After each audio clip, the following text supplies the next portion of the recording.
Hey, this is John Carlos, and I'm going to take a look at the classic 1966 Batman Funko Pops of Robin, Catwoman, Joker, and the Batmobile.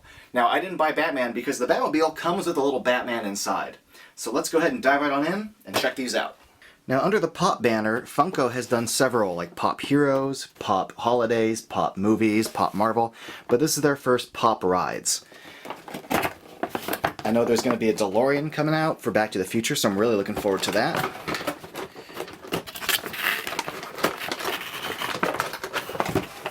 Alright. Now, first thing you'll notice is that this figure doesn't have an arm. That's because I hunted and hunted, and I saw a bunch of them with really bad paint jobs, and I finally found one that had like a great paint job, but the hand was off in the packaging. But, you know, with just a little bit of glue, I can fix that right up. In fact, it popped right on without any trouble at all. I'm a pretty big stickler for paint jobs, and it took me a while to find a Batmobile set that had a Batman that's face wasn't all scuffed up. And this face, it's perfect. I think this is a great license for Funko to get because their designs are really cute, and I just thought to do the Adam West Batman in this Funko Pop style is just a giant win for everybody. Now, here's the Batmobile, and I gotta say, there's one minor disappointment that I have, and that's, like, the wheels don't roll. I mean, it looks cool, don't get me wrong. I think the paint on this is great. For such a little toy, the quality of the plastic's nice, the paint is really straightforward. There's nothing really to complain about. I think they did a great job on the paint. Even like the little details on the top of the Batmobile here where his siren is. But considering these retail for about $10 or $11 and you're paying retail about $30 for this, I expected just the wheels to move for a $30 purchase. But other than that, I mean, this thing looks great. And you notice that there's a little tiny hole on the bottom of the foot. There's a little tiny peg on the inside of the Batmobile, and you could pin him on there, and there you go. Now, Robin was one that I had a hard time hunting for to get a good paint job on. I went through about 6 or 8 of them that all had like really messed up hairlines and scuffs all over his face. The biggest problem I saw with a lot of them were his legs. This is pretty minor on this one, but I saw a ton that had just green paint just marked up all over. I mean, his legs didn't even look like they were flesh or tight colored anymore. They were just pretty much green. And there's tons that had like silver, I mean the gold paint just dripping off the sides of the belt. This figure, it's pretty awesome, and I think I lucked out in getting a really great one. And if you care about Robin, I recommend that you hunt and take your time to find a good one. In fact, this is the only one I saw that didn't have his right arm hanging off or have glue sticking out of the side of his arm. But I love just the basic detail of the band going all the way around the side of his head. The costume itself looks great. The only problem I have with this one is that the R on his chest is scratched, but that's a small price to pay to get an otherwise well done figure. Now, while I recommend that you take your time trying to find a good Robin with a good paint job, you won't have that problem with the Joker. I saw several Jokers, and they all looked pretty good. And this is a really good figure. For one little tiny detail. His mustache.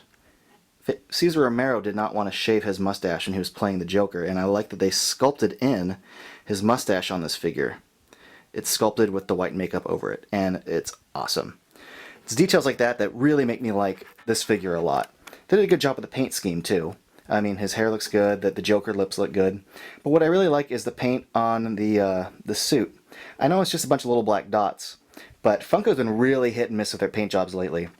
I really like them as a company, and I hate to say stuff like that, but there have been some figures that just, the paint is all over the place, and I love that all the black dots on this suit are right on. And lastly, we have Catwoman.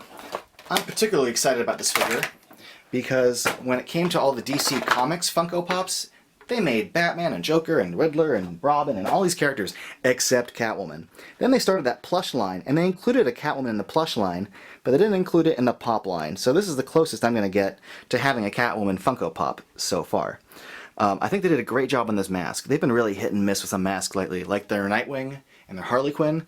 Like, I looked at like 30 Harley Quinns, and I still never found like a good painted mask. This paint job on the mask perfectly matches the sculpt of the mask, so good job for them on that one. And I really like what they've done with her hair here. and the glittering of the costume is pretty good and pretty even.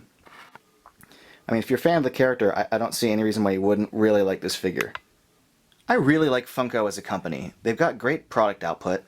Their customer interaction online is really nice, and San Diego Comic-Con, the people that work their booth are some of the most helpful, nice people I've ever encountered. However, this past year, I hate to say, they've had some problems with paint jobs. I appreciate that they've tried to get a little more ambitious with their torso sculpts, but sometimes all that ambition creates little details that I have real problems with them painting, like Ace Ventura and his little business card, Vanellope from Wreck-It Ralph as a whole, Harley Quinn. There have been some major misfires with like sloppy, ugly paint jobs, and I hate to say that Robin, well, from what I've seen, falls in that category. But I lucked out and found a really great Robin, and I think if you kind of hunt around and take your time, you'll find a good Catwoman and a good Robin. I mean, as much as I like this Catwoman, I still can't deny that her right hand has the gold nails painted on, and her left hand was not painted at all. So there's little details like that that bum me out. And it bums me out to even talk smack on Funko, because I'm pretty much a Funko whore. I have a huge Pops collection. But I'm really happy with how all this turned out. I'm really happy with how the Batmobile turned out. Again, I wish the wheels turned, but there's a lot of little details that, just the silver lining on the edge of the windshield. Like, there could have been some really sloppy paint on there, but there wasn't. And then the Batman itself turned out really good. I mean, even the clean part of his belt. This is a paint job that I thought could have gone, you know, south pretty quickly, but they did a great job. And on the whole, I'm really happy with this line. I hope they go on to make a Frank Gorshin Riddler. Hope they make a Penguin.